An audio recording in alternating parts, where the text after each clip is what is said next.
Hello and welcome to Novara Live. I'm Moya Lothian-McLean, standing in for Aaron Bastani, and with me tonight is Mike Bankole. Mike, hello. Hey, how's it going, Moya? I feel like I haven't seen you for a while, but I also have because I've been listening to a lot of If I Speak. So I feel like you've been in my life in some way. So yeah, it's lovely to be on the show with you today. Are you an If I Speaker? Oh my gosh. If I Speak for the Uninitiated is the new podcast that Ash and I have. And that was a great free plug we just got from Mike there. Amazing. Let's go back to the product at hand, which is Novara Live. So coming up later tonight, we'll be discussing the new First Minister of Scotland that has been sworn in today. Novara Media's Ash Sarkar confronted MP Emily Thornberry over Labour's stance on Gaza. And we speak to an activist at one of the many encampments popping up at UK universities protesting Israel's war in Gaza. The Israeli military has moved on Rafah, beginning the country's long-discussed operation on the city in southern Gaza. Tanks from Israel's 401st Brigade took control of the Rafah border crossing this morning, flying enormous Israeli flags as they drove along the border with Egypt. IDF drone footage shows the Rafah crossing was left a ghost town, with tanks surrounding the border post's main building and mosque. The Rafah crossing has been the main route for transporting aid into Gaza, but now Israel has shut it down under complete military control. And according to the videos captured by tank drivers, some of the IDF soldiers appeared to be enjoying themselves. Multiple pieces of footage posted online have shown tanks rolling over the signs at the Rafah crossing that welcome travellers to Gaza. Some of those soldiers were even singing as they mapped a path of destruction. IDF planes conducted airstrikes on eastern Rafah at the same time as tanks took control of Gaza's border with Egypt. Overnight, 23 people were reported killed in the assault, including 5 children. The injured were taken to Rafah's Q8 hospital, where medics were already stretched by the intensification of the Israeli bombing in the days leading up to this operation. Israel is still referring to the activities in the region as a, quote, limited operation, but one Palestinian man in Rafah gave a very different description of events to Al Jazeera.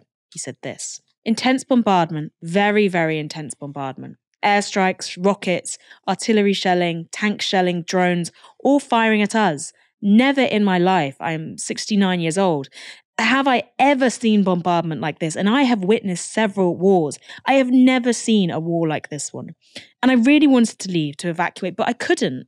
The reason was I found this injured young man and we rescued him, but the whole area is completely and utterly destroyed. The attack comes just a day after Israel ordered the forced transfer of 110,000 people from eastern Rafah. According to the Red Crescent Society, the actual numbers of those on the move is likely to grow well beyond 250,000 people. You heard that right. Hundreds of thousands of displaced Palestinians were given less than 24 hours to make their way out of the area marked in red on the map. From there, they're expected to find their way through the area surrounding bomb-damaged Khan Yunis and to the coast, where a so-called humanitarian zone awaits them. So, what is that humanitarian zone like? UNRWA Director of Planning, Sam Rose, told the BBC this about the situation of those being forcibly relocated. The situation is absolutely terrible. I mean, there's 100,000 people inside that area. Half of those people are children, but the population of Rafah is 1.5 million people. Most of them have been evacuated and displaced many, many times already during this conflict. And there is nowhere safe for them to go to. The so-called safe zone cannot fit any more people. The other half of the safe zone is in a sand dune, which can't accommodate people for any length of time. The other half is inside Khan Yunis, which has been subject to savage bombardment over the past several weeks. So there really is nowhere for these people to go, and there's no way that we as the humanitarian community can really support them when they're there for any duration of time, unless these borders and the crossing points reopen for commodities and for fuel. Sam Rose there was talking about how impossible it is for humanitarian organisations to support Palestinians in Gaza now that the territory has been completely sealed off from the world. And according to Reuters, Israel has now ordered all humanitarian organisations to leave eastern Rafah too, meaning there will be few people there able to record what happens next. And there is every sign that Israel is preparing for a larger invasion. On the eastern outskirts of Rafah city, where more than 1 million Palestinians are sheltering, dozens, if not hundreds, of Israeli military vehicles continue to gather on the border with Israel. I want to show you a conversation I had earlier with Ahmed Najer. Ahmed is a playwright, director, and actor who is based in the UK but is from Gaza. And he has family currently in Rafah with 2 of his sisters living there in tents. I asked him what life is like for them at the moment. They haven't actually evacuated yet. That's mainly because they don't know where to go and then where to go to. They haven't figured out a place to go to. There's also the area that Israel is attacking at the moment is in the east of Rafah, near the border with Egypt, and they are kind of in the middle of Rafah at the moment. Remember that they've been displaced for 4 times now. They're living in tents and with more than 1 million people like living in tents in Rafah at the moment. So you can imagine how chaotic the situation there, and you can imagine how confusing things are because people don't know which areas that need to be evacuated and also don't know where to go and don't know which routes are safe to go through. How did they feel when news that Hamas had accepted a ceasefire proposal first came through? Because there was mass celebrations in Gaza. They're really extremely happy. I think the fact that we've seen a lot of celebrations, it just shows how exhausted people are. And no matter what, they just need this genocide to stop. The people there was like such a massive relief. Sadly, this hasn't continued as Israel decided to reject that and to press on with their attacks and with their genocide against the Palestinians. Do you think the Israeli government was ever serious about a ceasefire? They keep saying, we won't have a ceasefire until you return the hostages, but every negotiated deal, even when the US gets involved, is rejected. I think Israel has been very clear from the very beginning of this, and if we remember what their leaders were saying at the very beginning of this attacks on Gaza, that they wanted to ethnic cleanse Gaza. They wanted to take Gaza. They don't want the Gazans to be there. And since then, we have actually seen the actions of the Israeli army and the Israeli leaders, and the rhetoric that the Israeli leaders have been using is really to ethnic cleanse Gaza, and they wanted to push them out into the desert in Sinai in Egypt, or to throw them in the sea. That some of their leaders were saying that, or bring some boats and take them away to Europe or somewhere. So it's been really clear intention behind what they are doing, and there is you cannot really be serious about a ceasefire when you have everything that you wanted offered on the table and you rejected, because what you really want is to take Gaza and ethnic cleanse the people from there. Have you and other families who have relatives in Gaza right now had any contact with UK politicians or even the UK government itself? Has there been support offered? There has been no support from directly to people who are British people, British Palestinians, and who have families in Gaza. We have been really constantly trying to get in touch with some politicians and trying to get get like some sort of a visa to help our families, to bring them to the UK, the same one as the Ukrainian scheme, which brings your relatives or your family to the UK until the war ends. The UK has rejected this entirely. The UK has said that they will not help the British Palestinians who have families in Gaza. I have my parents and I have my siblings, their nephews and nieces, and I have sought so much, and I have actually applied and I spoke to some solicitors and who have been arguing with the Home Office and with some politicians in the UK, and it all has come to nothing.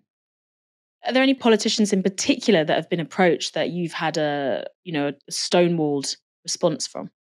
I have approached my MP, Emily Thornberry, and then the response I got from her was a standard one, and then and that also I've heard her talking about the situation in Gaza, which was appalling. Her opinions of what's going on. I mean, frankly speaking, she is a disgrace to Islington to be our MP. I'm so ashamed of her, and I don't want her to be my MP. I will never vote for her. Because she didn't even call for a ceasefire. The least that she could do, she didn't support the call for a ceasefire. So I have emailed her several times to ask for to support this scheme of bringing families from Gaza to the UK, at least until the war ends. But it fell into deaf ears, really. Emily Thornberry was actually on Politics Live today, one of the biggest sort of like UK shows, talking about the need for Israel to be careful and the fact that there can't be any more deaths, and that the UK and the rest of the world is doing all that it can to try and prevent more deaths in Gaza. From what I've heard from you, that doesn't seem to be the case even for Emily Thornberry's own constituency, let alone the rest of the world. Not at all. I mean, the least you can do if you're really serious about stopping the genocide, you stop trading arms with Israel. How could you be giving arms to somebody who is being investigated for a genocide? Israel currently is being investigated by the highest court in the world for the highest crime you could ever commit. And yet, Britain has refused to stop trading arms with Israel, and I'm saying this is the least. Imagine if the UK is still trading arms with Russia. Imagine that. I mean, and in spite of the fact that Israel has done far worse than what Russia has done in Ukraine. Alongside this arms embargo that's being called for, should we also be collectively pushing for the opening of a refugee scheme like the Ukrainian one, or even the very limited and faulty one that was applied to people fleeing Afghanistan? Because there's been nothing for Palestinians in Gaza. Absolutely. I mean, I think that has to be the case. The government has to show that they are being serious about stopping this genocide. They're being serious about helping the Gazans. I think all what we have is a lip service and no actions on the ground. All what we've heard is a completely empty words and as such. In a way that shows really the UK is not serious about helping the Palestinians, or do not really care about helping the Palestinians. And that actually resonates with me in a way why the UK doesn't care about the Palestinians. And those are my people, those are my family. And how should I feel about being in the UK and seeing or considering the UK as my home? And it makes me fear for me being here, for my future here, for the future of my family here in the UK, because that's the position they have taken against the Palestinians, against the people who are like me, who are from the same background as me, from the same belief as me. Their position has been utterly appalling, and their position is complicit in a genocide. I mean, it can't be worse than... It just feels like not just complicit, it's also enabling Israel to commit the genocide against the Palestinians, because what the UK currently is doing is providing cover for Israel to carry on with its genocide, a political cover and even a financial cover and military cover that they are providing to Israel to carry on with their genocide. In the immediate term, alongside what we've discussed about really pressuring politicians to support arms embargoes, trying to get that refugee scheme opened, is there anything that citizens in the UK can be doing to support people like your sisters in Rafah right now? There are many things they can do. One, which is to really cut the diplomatic lines with Israel. The UK has so much that they can do to protect lives in Gaza. And as I said, like, if the UK just comes out and say, like, if you don't stop, we'll cut all our diplomatic ties with you, Israel will stop and think about it. Will stop and think about it seriously. But the thing is that because Israel knows very well that Britain will never do such a thing. And Britain is complicit in what Israel is doing, and therefore they won't really care about what the lip service that we're hearing from the UK politicians. What about people like, me or people watching this? Is there something they can do? Is it that we should be putting, our money where our mouth is and donating to evacuation funds? Or are there other routes that your sisters have found useful at this point in time? The routes that we people here in the UK can go is to add as much pressure as we can on our MPs and to demonstrate and to boycott the Israeli products and the Israeli a cultural boycott and economic boycott as well, that to exert as much pressure as we can until Israel ends its occupation against the Palestinians. Let's not also forget what's happening in the West Bank and how the Jewish settlers are roaming the streets heavily armed and killing people and scaring people, terrorizing people, Palestinians in the streets, and doing all kind of things. Israel must stop this and must stop its occupation and end its occupation immediately. And that, I think that's the Palestinian hope. That's what we're hoping is to come from the people, the power of people. We have seen more than 70% of the British people are against what's happening in Gaza, and they want a ceasefire. But unfortunately, our government is not listening to us, at all in this matter. So they don't care about what we want to see there, and they just keep carrying on with and I don't know what's going on, but what we see is very clearly that our foreign policies in the UK is very much controlled, particularly in the Middle East, and it's controlled not to our interest, not up to our values or standards, is controlled in a completely different way that we don't understand. We now want to see our government behaving in according and aligning with our values and standards and to our interest, not to somebody else's interest and enabling somebody else's genocide. That was Ahmed Najjar. Now, Hamas has called Israel's operation in Rafah, quote, a war of extermination against Palestinians, and the group has called on the US and the international community to intervene. Hamas has also said this. This crime, which comes directly after the Hamas movement announced its approval of the mediator's proposal, confirms the occupation's intention to disrupt mediation efforts for a ceasefire and the release of prisoners. That's a reference to the Egyptian and Qatar-brokered ceasefire deal that Hamas agreed to last night. The announcement of the agreement led to these scenes of celebration in Rafah, as Palestinians across the Gaza Strip celebrated the news that the war might be over soon. But it was not to be, with Israel quickly dismissing the deal, though the government has said it will continue to engage in negotiations. It's now sent a delegation to Cairo to continue the talks, but an Israeli official has made it clear that Israel isn't taking this deal seriously, saying this. This delegation is made up of mid-level envoys. Were there a credible deal in the offing, the principals would be heading the delegation. I have a feeling that nothing could make the principals head that delegation. Overnight, the text of the deal agreed to by Hamas was leaked to Al Jazeera, and it's divided into 3 interconnected stages, each of which will take 6 weeks, with the whole deal taking up to 5 months. This is stage 1. A temporary cessation of hostilities and withdrawal of Israeli forces eastwards, unhindered entry of humanitarian aid, displaced Palestinians to return home, no flights over Gaza for 10 hours per day, and the release of 33 hostages, the injured, women, including soldiers, children and men aged over 50, and Israel releases 30 Palestinian prisoners for each hostage, 50 for each female soldier. After that, stages 2 and then 3 kick in. Here are the details. Stage 2, permanent end of military operations and complete withdrawal of Israel from Gaza, the exchange of remaining hostage men and soldiers for Palestinian prisoners.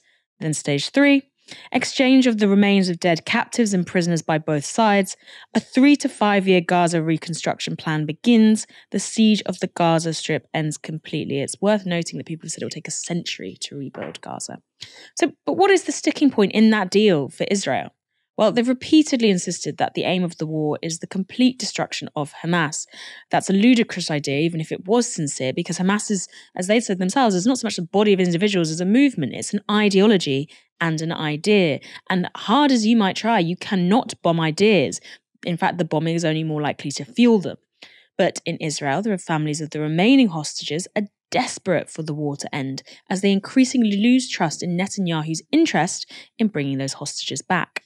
A protest led by the families blocked a major highway in Tel Aviv last night as demonstrators called for Netanyahu to urgently accept the deal signed by Hamas. These families are an increasingly powerful force in Israeli society, and the mother of one hostage told the crowd that if Netanyahu did not agree to the deal, they will, quote, set the country on fire. But families are not the only force applying pressure to Netanyahu. This was his finance minister, Bezalel Smotrich, today, describing the deal agreed by Hamas. Sending the delegation to Cairo is a mistake and falls into the manipulative trap set by Hamas together with Qatar and Egypt. This is the time to press more and more on the neck of Sinwar and Hamas until they are destroyed. You must not give in to international pressure, and you must not stop until victory and the submission of the enemy. This is our war of independence, and we must win it. What's he on about? At this stage, though, the extremists appear to be winning. In a televised statement to Israel this afternoon, Prime Minister Benjamin Netanyahu said this. Hamas's proposal was intended to disrupt the entry of our forces into Rafah. This did not happen. As the War Cabinet unanimously determined, the Hamas proposal is very far from Israel's necessary requirements. We already proved in the previous hostage release, military pressure on Hamas is a precondition for the return of the hostages. Netanyahu also said this. Israel will not allow Hamas to restore its wicked rule in the Strip. Israel will not allow it to rehabilitate its military capabilities in order to keep working towards our destruction. Israel cannot accept a proposal that endangers the safety of our citizens and the future of our country. So, looks like Netanyahu is trying to justify a Rafah offensive and all the destruction that will follow by saying it is the best way to get hostages back, even though the only mass release of Israeli hostages so far has come during brief ceasefires.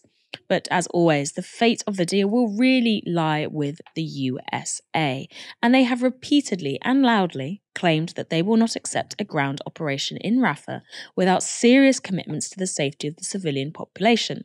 So far, the US say they've seen no plan to that effect from Israel.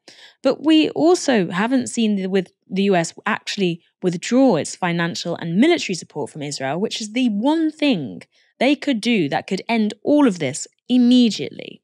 Now, Hamas may have agreed to a ceasefire, but it will be worth noting that it will be worth nothing without the US providing guarantees that they will force Israel to stick to its terms.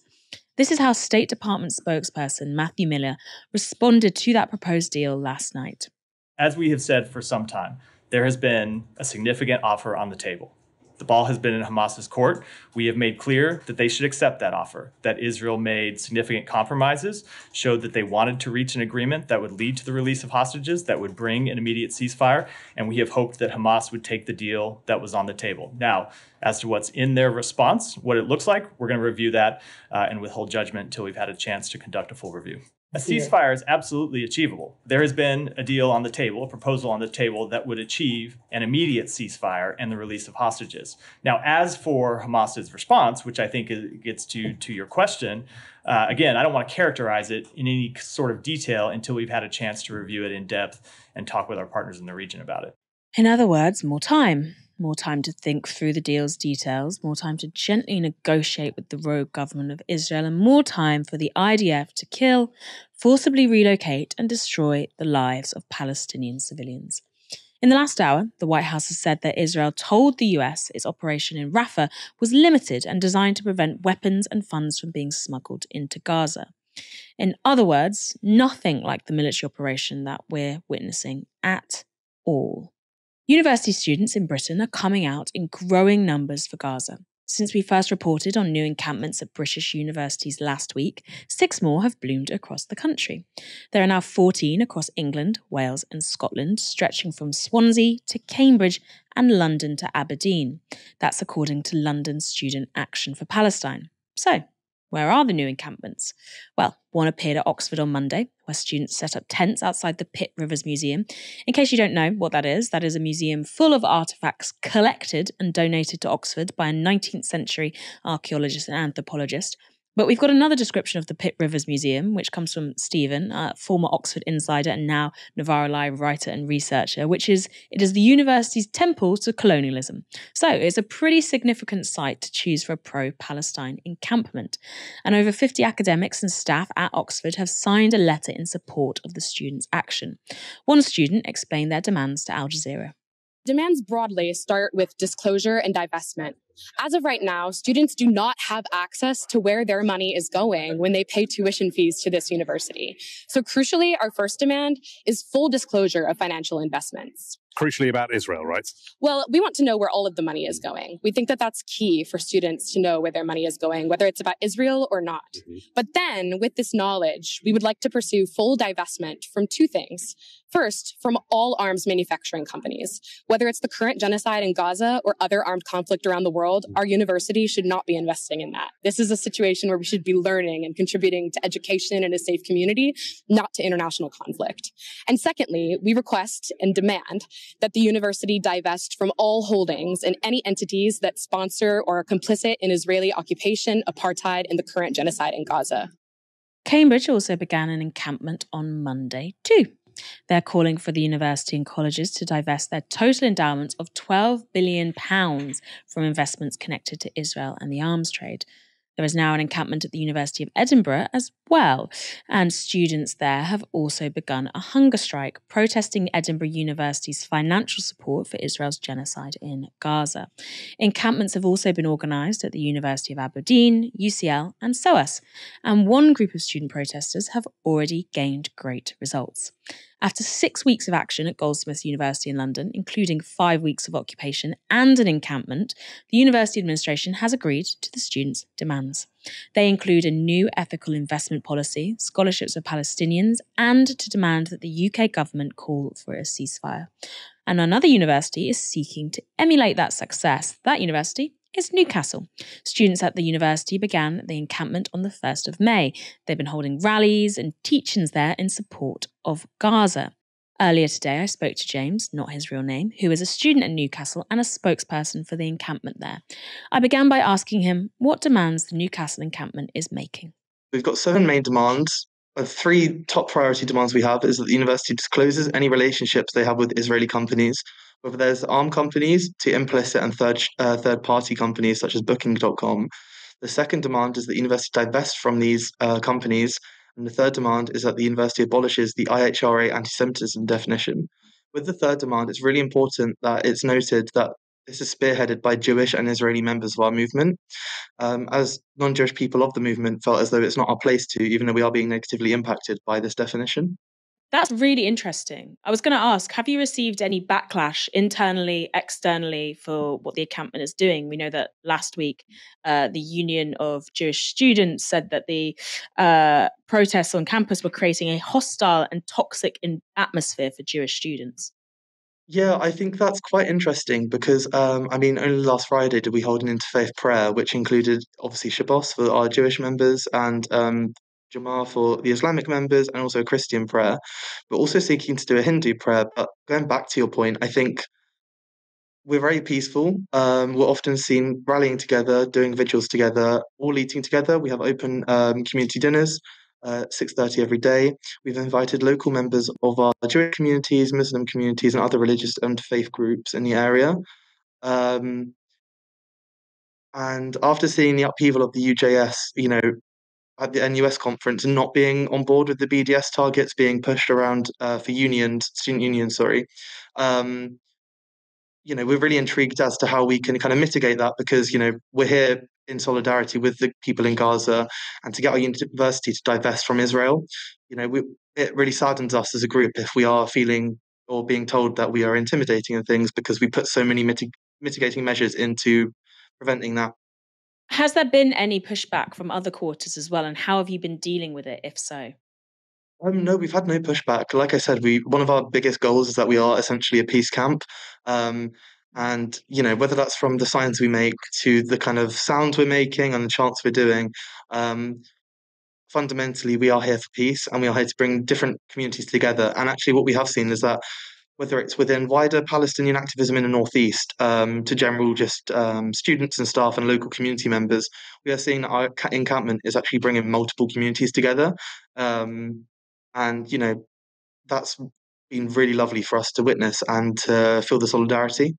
You mentioned you're a peace camp. Obviously, there's other peaceful protests going on campuses, both in America and the UK, that have seen physical and institutional backlash against them.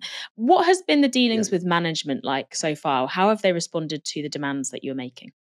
We've had minimal interaction with management, actually. We were scheduled to have a meeting with our Vice-Chancellor, Chris Day, today. However, instead of turning up to this meeting and having this meeting with us, he was actually in a 5-hour workshop with the UJS. And we've been rescheduled for a meeting with him, or not with him, with other people in the university management tomorrow. So very much sidelined and kind of ignored. However, we're here to show him that we can't be ignored. And also, how does this encampment fit into the demilitarisation campaign that Newcastle's been running for quite a long time? With the demilitarisation programme that the university has been running, there's massive loopholes. For example, Leonardo SBA recently were welcomed onto our new business campus. Prior to October the 7th, Leonardo SBA and Newcastle University had a picture of an F-35 fighter jet with Newcastle University's logo published on it.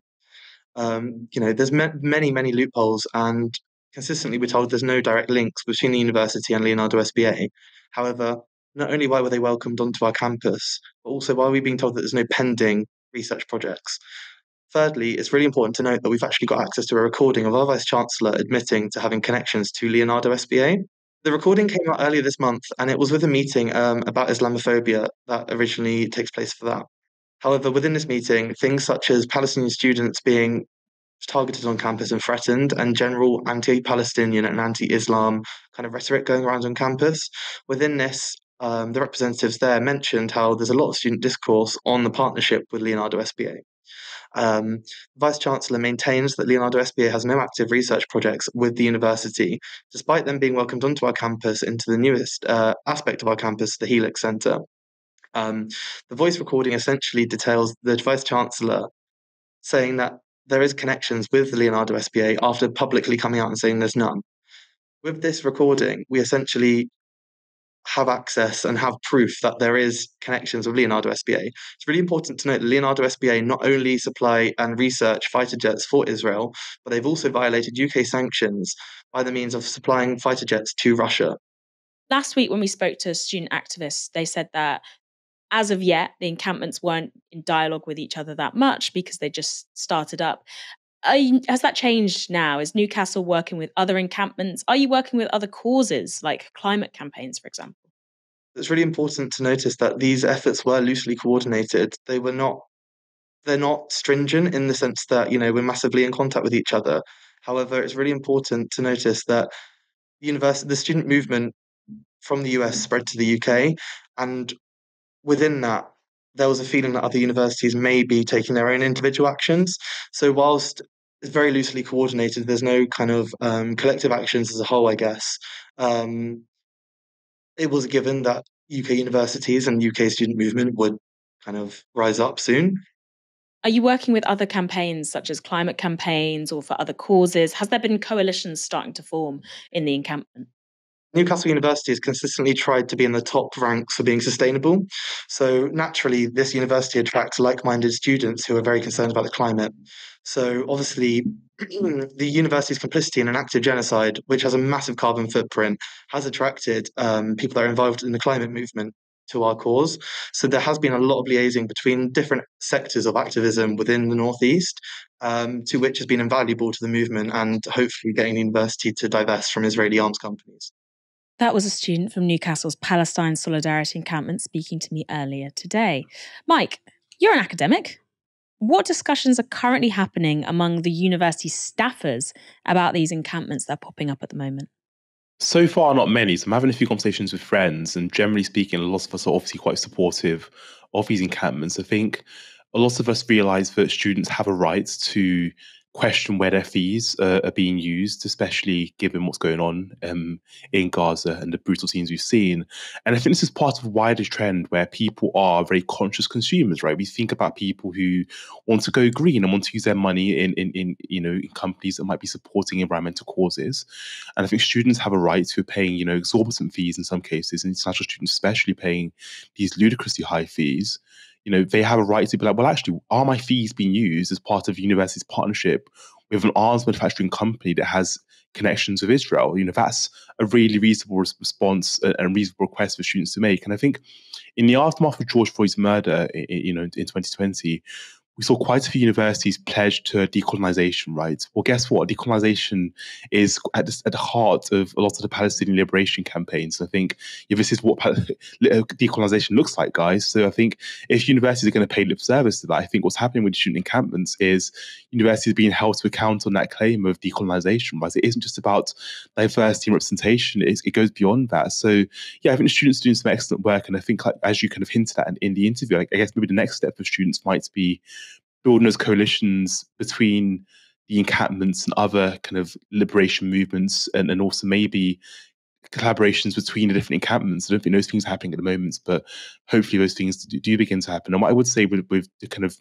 what we've seen so far in the UK is we haven't seen, certainly to the extent of US anyway, and I think France as well, we haven't seen a kind of extra military police brutalization of those who are protesting. It's kind of gone off with no fuss at the moment, and obviously quite peaceful, and people just kind of gathering in tents maybe, or gathering on different bits of campus to protest. So I think this is really, really important stuff the students are doing. I've seen some of my students at my institution do some Palestinian film clubs and newsletters about this and raising awareness on campus. So it's super positive and inspiring to see this in many ways, actually, as a lecturer, as an academic, seeing them so involved. And this is nothing new, is what I would say as well. I think in the 70s you saw student groups involved in the apartheid of campus campaigns to do with South Africa, and many students in those days raised funds to support liberation groups in South Africa.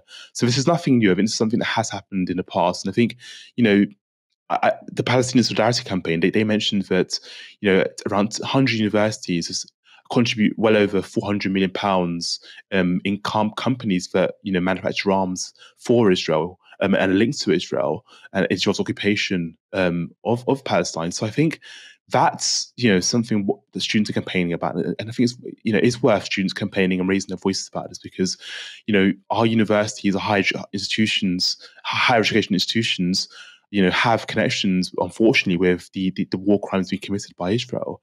And I think a final thing I would say is, it's important that there isn't a crackdown. And I think I don't expect management to listen, unfortunately, but we do see that in some cases there has been change. The University of York, I think, were one of the first universities to announce divestments from arms manufacturing companies who have connections with Israel. So I hope there isn't a crackdown. I hope these students are listened to, because they're doing some really important stuff. And yeah, I'm quite proud of some of them.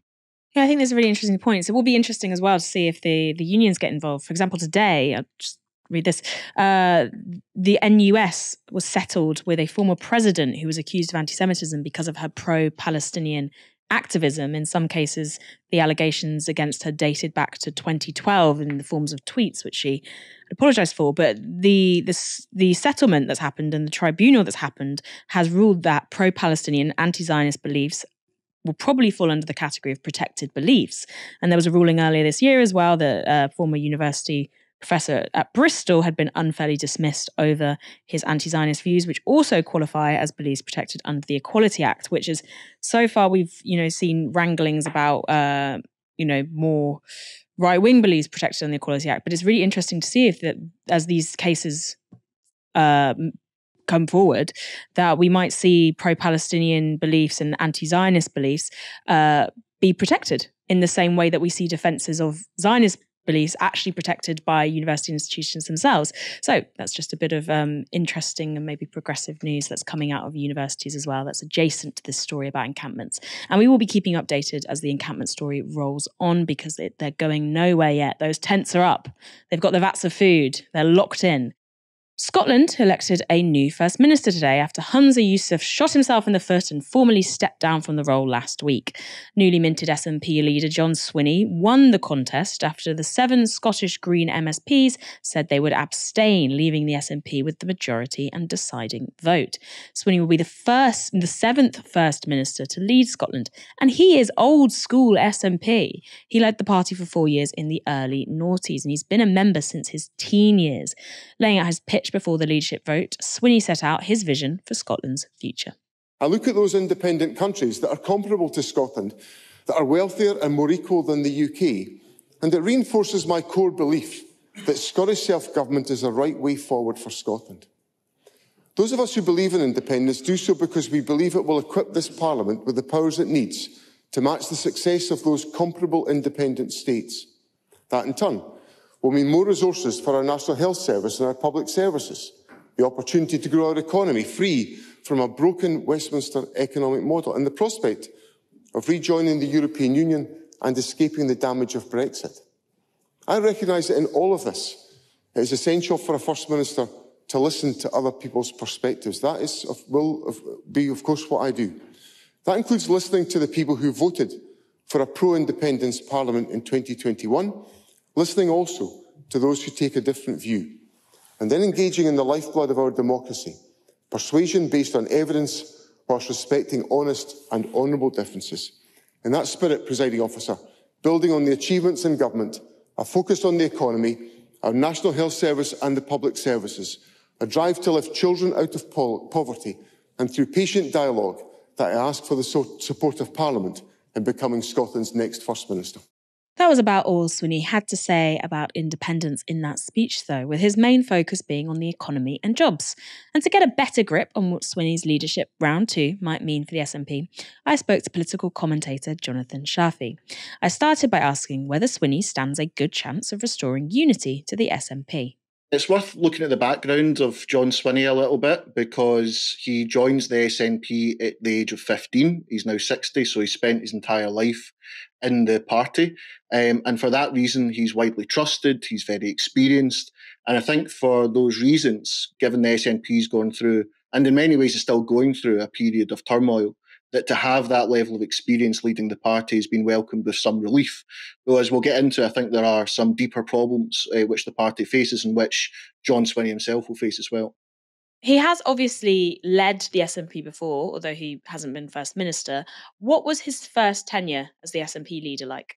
So he comes to lead the SNP in 2000, and to be honest, and by his own admission, I think he did struggle. He struggled with media pressure and also some difficult election results. And in fact, because it was felt that he wasn't getting the rub of the green when it came to media coverage, it was at that point that Alex Salmond took over the party. So this is someone who, John Curtis made the point recently, this is someone who, when in leadership, hasn't found it all that easy. Obviously, these are new times. There are new political dimensions which he's got to take on. One of the points that I would make, and that has been made by several commentators, is that it's very difficult to think of anyone closer to Nicola Sturgeon. So you've got this kind of bubbling away in the background around the police investigation, the former chief executive, Peter Morrell, being charged. There may be further charges, we don't know. But that's just one flank of many which John Swinney will have to consider. Many people called Humza Yousaf the continuity candidate. Well, John Swinney is at least a continuity candidate, and much, much more. He's part of the old guard of the SNP. He's very much part of the SNP establishment. I think what's interesting is that while there's this kind of sense of relief that they have this experienced old hand at the top of the party, at the same time, there must also be problems around how to reproduce new leaders for the SNP, because it's clearly not been able to do that, at least not in a way that can unite the party and assert itself both in the Scottish Parliament and in the Scottish public.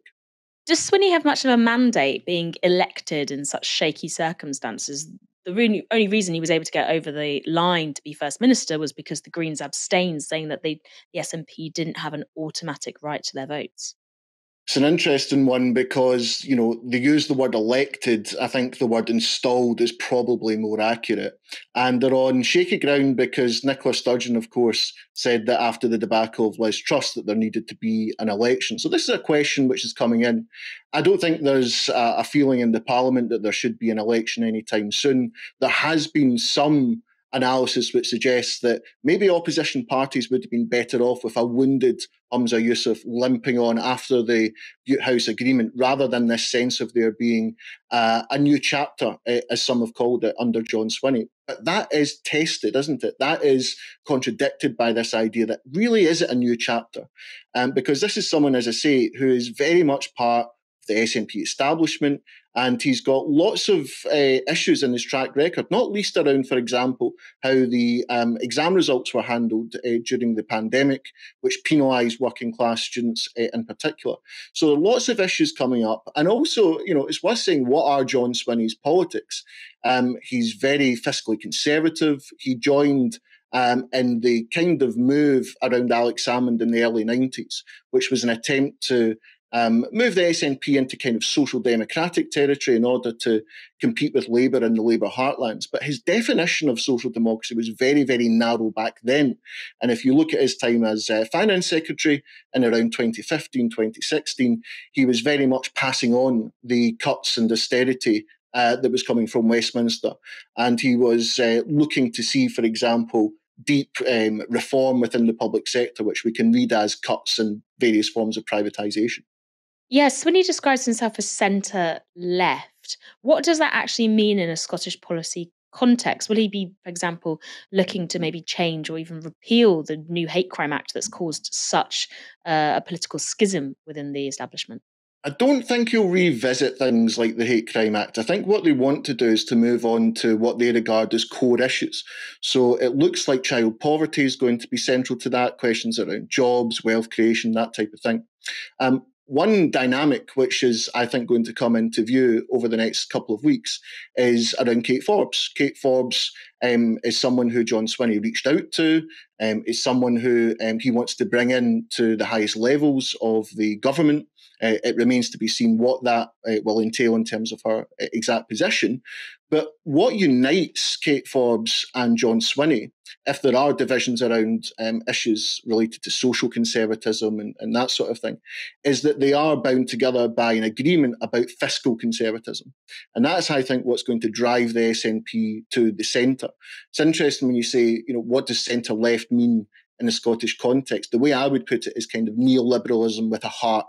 So neoliberal economic policies, things like free ports, the privatisation of Scottish wind, rolling out the red carpet for foreign capital to extract from the Scottish economy. But at the same time, things like the child payment and the kind of veneer of language around policy making, which suggests something more towards the centre-left. But this is going to be a neoliberal government led by John Swinney and indeed Kate Forbes. And that's really what his track record when it comes to the economy would suggest as well.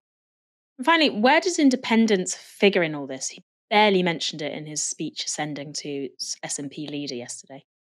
He was asked when he made his first speech, making his bid to become SNP leader and then First Minister, would he be the First Minister and SNP leader who delivered independence? And he responded with one word, which was yes. Now, let's be honest about it. He doesn't believe that. And the general public don't believe that. It feels like it's something that they've sort of got to say. He has said that he will continue Humza Yousaf's approach at the general election, which is if the SNP win a majority of seats, he would take that as a mandate to start negotiations with Westminster and with the UK government.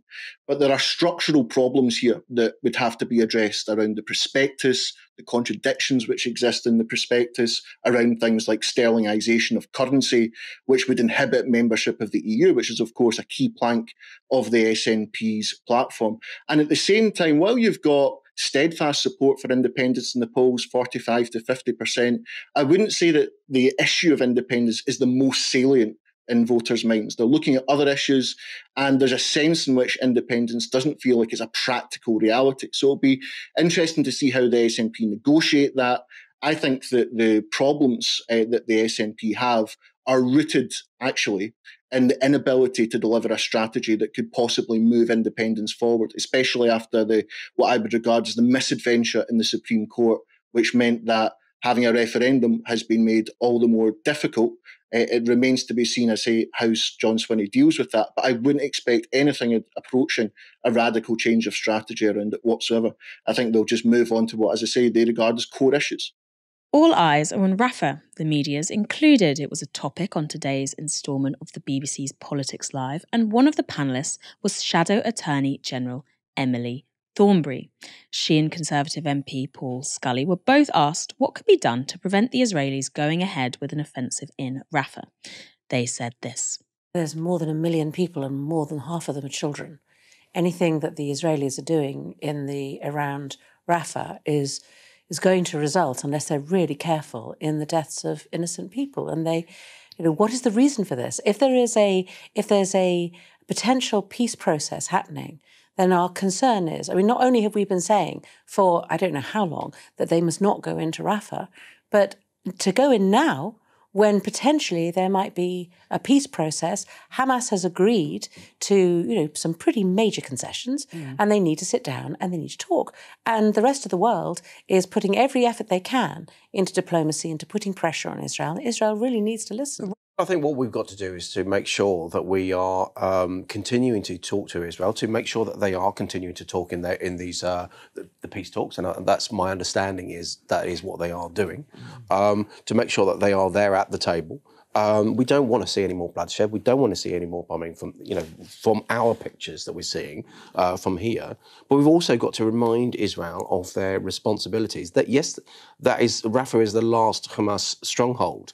And my understanding is that when they closed off the area yesterday, it was because rockets were coming. There was a few rockets fired in from that particular area. And I suspect what's happening, Hamas will clearly be wanting to put the pressure up now, saying we've signed up to this deal, because otherwise they want to put the pressure back on Israel. If you're following that, essentially they both said, well, the world's doing what it can and Israel just needs to be very careful and listen. Powerful stuff from our elected representatives. However, Novara Media's Ash Sarkar was also on the Politics Live panel, and she had a very different take. I'm sat across from two very, very intelligent people, and unfortunately, the way you're talking is treating people like mugs. You can talk about condemnation all you want. You can talk about reminding Israel of their international obligations all you want. But until you're talking about suspending arms sales to Israel, until the Americans are talking about suspending military aid to Israel, all of that finger wagging in the world will not stop Netanyahu from doing what he wants to do, which is launching an absolutely terrible, abhorrent ground assault on Rafah. The images which are coming out on social media at the moment have been for months from Rafah of children buried under the rubble, body parts blown to smithereens. This is the result of Israel being emboldened and effectively being given a carte blanche to interpret its, in Emily's words from October 2023, its absolute right to self-defense to mean collectively punishing the Gazan people. Ash was referencing comments there made by Emily Thornberry on Newsnight on the 12th of October 2023. Thornberry, a human rights barrister, was asked by host Victoria Derbyshire whether she believed that Israel cutting off food, water and electricity to Gaza was them acting within international law. Spoiler, it's considered collective punishment. Thornberry responded saying, quote, I think that Israel has an absolute right to defend itself against terrorism. That remark came after Keir Starmer had earlier that day made very similar comments. On today's broadcast of Politics Live, Thornberry was invited to respond to what Ash said. Here's her reply. 2 days, 3 days after the first incursions into Israel, when so many people had been killed and there were so many hostages that had been taken, and we were in a live situation. Well, and there are still hostages. And we believed, but they were, but it was still, there was still fighting going on the ground in Israel. And there were, as far as I understood, there was going to be an attempt to get the hostages back. At that stage, just cut the lights off and so on was the right thing to do. But as I said at the time, and there has been some selective reporting, it absolutely is not within international law to cut off supplies to a nation. So you were asked specifically about food and water, yes, not just the lights. Yes, and you said Israel has an absolute right to defend itself. And as I also said, as the guy from the UN had said before, I'm sorry for people who hadn't seen the programme, but for the person who was from the UN who was on Newsnight before me had said, within a short period in a war, you can cut off in order to... So essentially, if they were going to go into Gaza to try and get the hostages back, then in that very short period, then it would be right to kind of... I mean, and we know that's what Israel has been doing on and off in Gaza anyway. But in this period, that was the thing to do. Not to do it so that you starve people and not to do it so that you cut off their power so that they don't have water. I mean, that's, you do it in a short period when you're defending yourself because you have an absolute right to defend yourself. And that's the right thing to do. But it always had to be, as we always said, within the confines of international law. So hang on. It's okay to do a little siege, a little bit of collective punishment, as long as it's short. It might be painful, but so long as it's short, it's fine. Is that what international law says? Because that is the sticking point, isn't it, as well? Labour's shadow cabinet has parroted the line continuously that Israel has to act within international law. Yet they've been really extremely slow to actually acknowledge the extensive actions taken by Israel since October 2023 that seem certain to have violated those same laws. And while simultaneously refusing to give institutional backing to concrete policy demands, such as an embargo, arms embargoes, such as, a refugee scheme for Palestinians in Gaza, that could put pressure on Israel not to break international law. Well, here's how Ash responded to Thornberry's remarks. I think that's a bit like saying, I want to burgle this house, but in a lawful way. I think these two things are completely contradictory. It's you've got my stuff in your house, and I'm going in to get it. And the last thing that I would say is, I think it is for the birds, the idea that you could not see what would be happening now. What was coming out from Israel in terms of politicians' mouths, the references to Amalek, saying that there are no uninvolved civilians, even in those very, very early days, it was clear that civilians were being considered fair targets. So then when you've got leading politicians saying that the right to self-defense includes cutting of food, includes cutting of water and power, that either means that you were unable to see what millions of other people could see was going to happen, which would make me question the quality of the politicians we have in this country, or there's an element of being disingenuous, where you didn't think you had the political room to say this at the start, but now you're worried about the images coming out. Okay, so may I answer that? So I think within the short period of the first few days, when they were trying to get their hostages back, I think that is one thing. And as things move on, we have been completely clear about what it is that we expect. We expect there to be a ceasefire. It is not necessary for Israel to continue in this way. Israel had an absolute right to defend itself, but now there needs to be an immediate ceasefire. And we have made that clear. Would you suspend arms sales? Well, answer that question. Okay. So what I would say is this, is that when we look at some of the images, and I can't sit here in this television studio or in London and decide on a case-by-case basis on what, whether there has been a breach of international law here or there or whatever instances, but as a whole, one begins to really be concerned that there may well be some breaches of international law. And if that is right, then what we need to do, and listen, I've been doing this a long time. I did this when we were arming Saudi Arabia in Yemen. And what you do is you look at what arms are being sold. Are they being used, British arms are being sold, are they being used in the conflict? And is there a breach of international law? Now, we can see what seems to be on the face of it, breaches of international law. The question then is, what arms are we selling and are they being used? And that's quite a difficult and a technical thing that needs to be done. And that's why we want to see the advice. Right. So that we can see the stages that have been gone through to see whether or not we are selling arms that are being used in breach of international law. Have Labour been extremely clear? They've been extremely clear that they're unwilling to call for a ceasefire until the 20th of February, 2024. That's, my maths is not very good, but it's at least 6 months, 5 months since Gaza started getting pummeled by Israel. It became pretty obvious that this was way beyond any proportionate response, if that even exists. And Emily is right. You do have to sit down and carefully consider the evidence. But why have Labour been so reluctant and slow to consider the evidence from the beginning? That what Israel has done to Gaza goes far beyond any right to self-defense.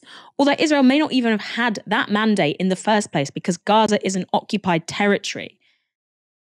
The only answer seems to be that it took an incredible and devastating amount of Palestinian deaths in order to trigger the sort of wringing of political hands that we have seen present from the very beginning with, say, the Russian occupation of Ukraine. Sanctions slapped on Russia immediately. But with Israel, no. We're still, X amount of months on, more than 200 days since this started, we're still saying, well, they just need to think carefully when they're dropping their bombs. They just need to think very carefully when they're shredding children. Mike, what do you make of that exchange and Emily Thornberry's change in position and attempt to rewrite her former statements? I think Labour, Starmer, Thornberry, whoever it might be, they're trying to gaslight us. We have the tapes, we have the footage. We know what you said. We have it in 4K, guys. Let's be guided here and be responsible, because you can't just pivot now because it suits you, because you look better now that you're pivoting now, because so many people have died. Oh, we have to pivot now. No, your words carry weight. And what happened, as Ash has said, is the words by Labour, and Labour constantly at the start of this, simply parroted the line, Israel has the absolute right to defend itself. In any interview, that was a line being said by David Lammy, the Foreign Secretary. Emily Thornberry had been sent out to say the same line. Keir Starmer said it several times, including in that infamous LBC interview. So we can't now pivot and say, no, we didn't say that. It's not, what we meant was this. No, we know what you meant, because at the time as well, they were being pushed on this and they were consistently parroting the same line. It's only now it's becoming less politically expedient for them to parrot this line, but they've now resorted to kind of finger-wagging and vacuous calls for justice and peace, right? But what's happened is Labour have consistently been on the wrong side of the story throughout this. And the idea that what's happened in Gaza is completely we couldn't have predicted this is nonsense, because senior Israeli politicians were using extremely dehumanizing language. At the time in October, they were using language referring to Palestinians as animals, right? Dehumanizing them completely. So the idea that that language wouldn't resort in complete and utter brutality is a nonsense. So I'm not buying Labour's attempts to pivot, its attempts to gaslight us. It's frankly insulting to our intelligence when we saw the tapes and we saw the footage and we saw what they were saying. And I think Labour are now realising, we're losing a few voters, and we can't actually really just say Israel has the right to defend itself when tens of thousands of people have died and tens of thousands of people have been injured. They can't just parrot that line. They have to pivot to this kind of vacuous, it's terrible what's happening in Rafah, and, let there be peace and a ceasefire, this kind of vacuous language they're using. And as said, a ceasefire for me is the start of the claims. What we need to think about is divesting from Israel, arms embargoes, really strong demands, welcoming Palestinians into our nation, those who may be fleeing and those who are suffering. That's what we need to be speaking about. This really, progressive thinking about the issue, rather than this kind of vacuous, words. And I think words, in some ways, yes, it's good that Labour are now calling for a ceasefire, but we need more than words, because we're at a stage now where this is a matter of life and death. So Israel needs to know that there are consequences for violating international law, and especially to the extent that they're violating international, there needs to be consequences. And Labour, if they are the centre-left party they claim to be, a party that care about human rights, a party that care about justice, they need to be at the vanguard, at the forefront of those claims for justice. Will they be?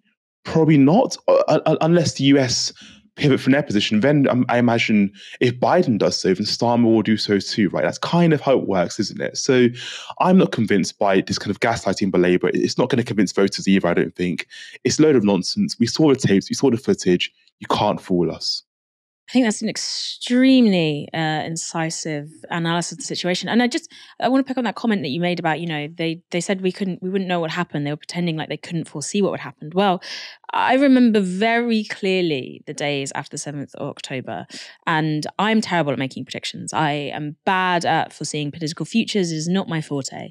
But on the 9th of October, I, with hundreds of other people, was outside the Israeli embassy because they'd already started the bombardment of Gaza, and we knew what was going to happen. We knew then, because we knew what was going to happen to the civilian population, because obviously there were horrific attacks upon the Israeli population, but we knew what the price of that would be for the Palestinian population in Gaza, because when you have a ghettoized population who live in an apartheid state, they've been stripped of rights, they've been demonized by this much more powerful military state next door, who have long tried to push them completely out of the territory and have committed ethnic cleansing for the last 78 years.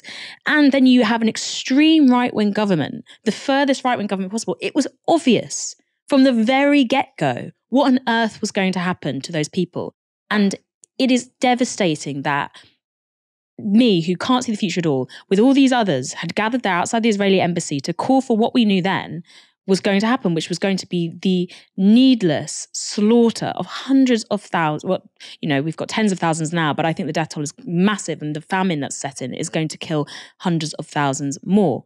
It's an ethnic cleansing operation. We knew that was going to happen from the get-go. And you have Labour, these human rights lawyers who've seen these cases, these patterns again and again and again, who've studied the patterns of genocide, who've studied the patterns of crimes against humanity. Two slightly different things, but the same patterns that happen again and again and again. And they could sit there and say, well, I think Israel has a right to self-defense, knowing that what was happening was not self-defense and that it was something completely different. It is utterly shameful. And the sad thing is, it doesn't matter how much we condemn it, because they're still the ones in power. They're still the ones sitting there who are able to not reply to their constituents when they're emailing them saying, please, can you support an arms embargo because I have family in Rafah who are being bombed to nothing, or saying, please, can you support a refugee scheme?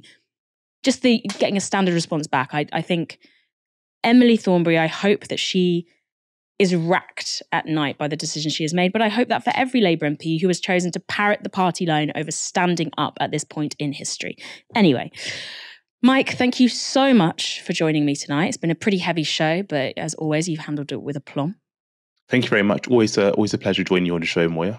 And thank you everyone for watching this evening. I know I'm not Aaron Bastani, but if you tune on my normal Thursday show, you might just find a familiar face there.